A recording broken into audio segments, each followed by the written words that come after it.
What's up guys, oh. Ito yung ulam natin ngayon, guys. Oh. Alam niyo ba tong isda na to? Sa hindi nakakilala nito, ito yung tinatawag sa amin na muli. Ang isda na to. At ganito ang pagluto, guys, oh. Ayan, guys. So, nilagyan ng itlog. Ang tawag nito, guys, tortang muli. Yan, tortang muli.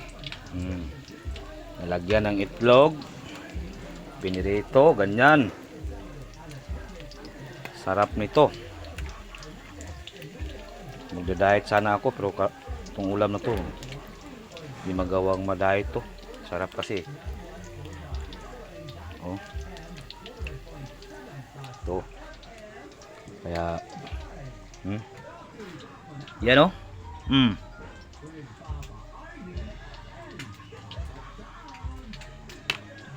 May natira pa na guys, oh.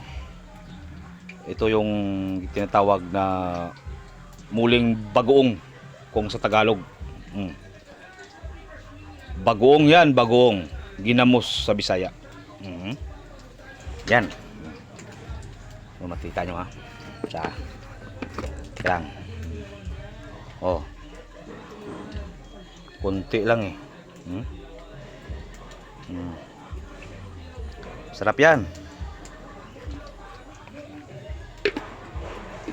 So, yan lang guys, ha. Pasilip lang, pasilip. Thank you for watching.